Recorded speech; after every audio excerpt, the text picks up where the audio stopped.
Now plans are underway as Texas moves into phase 2 of Governor Abbott's plan to reopen the state's economy.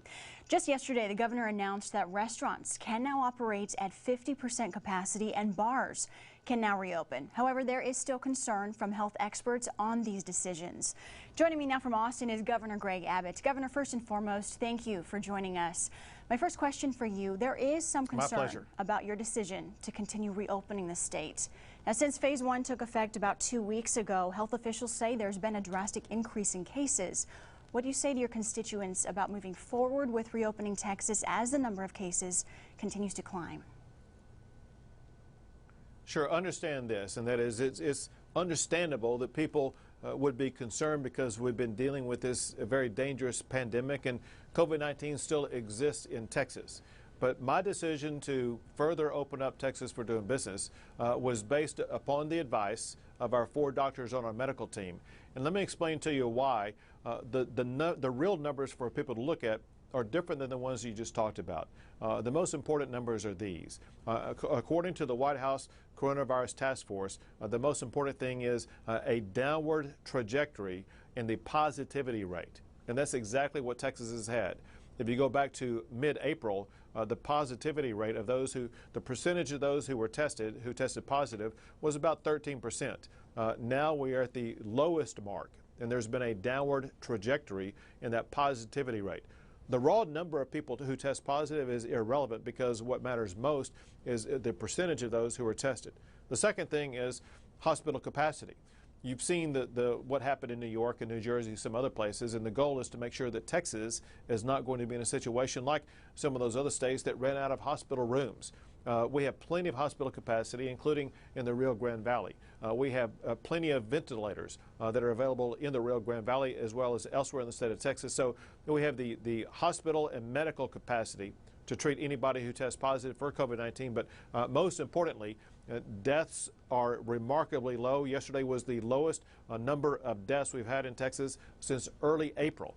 And so the numbers actually look very good. And candidly, the people in the Rio Grande Valley should be applauded for the way they helped to respond to this. Governor, if cases and fatalities continue to climb as we reopen, is there a point where you see yourself retracting and shutting down again? So there are 2 strategies that we go to first before we would have to retract and reduce the amount of businesses open. The first strategy that we use is response teams that go to hotspot areas. We have this going on in Amarillo and in El Paso right now, where these surge teams go in, they administer many more tests. They identify those who test positive and separate those who test positive from those who are otherwise healthy to make sure that we slow the spread.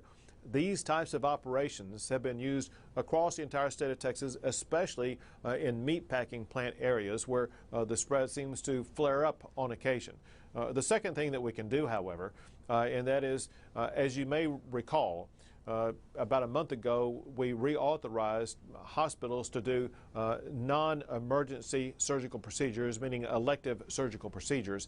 And as a result, more hospital beds and more doctors and more PPE is being used for non-COVID-19 related issues. If there was a massive flare-up in COVID-19 related issues, the first step we would take would be to put a slowed down process on non-essential surgical procedures, freeing up beds and ventilators and PPE supplies for those who may be coming in to be treated for COVID-19. And we have seen small businesses here in the Valley, going back to the business side, suffer through the state of Texas. Now, while it is important to get back to work, are these small businesses prepared to open safely? How confident do you feel these businesses are ready to reopen in a new normal? Well, we have worked with businesses large and small across the state of Texas to set standards so they can safely open, such as with restaurants, such as with bars and gyms, and so many other different types of businesses. And one thing that we know, and that is that the businesses that have these plans that customers can see are safe plans are the types of businesses that customers will come to and return to. If customers perceive that a business is not operating safely, they are likely not going to show up to that, or they are likely not to return to that business. And so I know these businesses, they have bills to pay and food to put on tables, and I believe they will open up responsibly in ways that will continue to attract customers so they can start making money again and begin functional, profitable operations again. As far as the number of cases in Texas, when is Texas projected to plateau? Well, on the total number of cases, of course, because that keeps getting added on top of prior cases, that number will continue to go up. As it concerns the most important number, and that is the positivity rate, we plateaued last month, and we've been on a steady decline all through mid-April until now. The positivity rate of those who are tested, who test positive, has plummeted from 13% all the way down to 5%. Thank you, Governor, for joining us today. Is there anything you would like to add before we go? You know, the main thing is, listen, we applaud our businesses for opening back up. It's important that they be able to pay their employees so people can earn a paycheck. But all of us must understand COVID-19 still exists in Texas. All of us have a responsibility to reduce the transmission of COVID-19 by hand sanitization, wearing a face mask, maintaining safe distances. You do that, Texas will continue to be able to open up. Thank you again, Governor, for joining us, and thank you for your leadership during this time. Thank you. Be safe.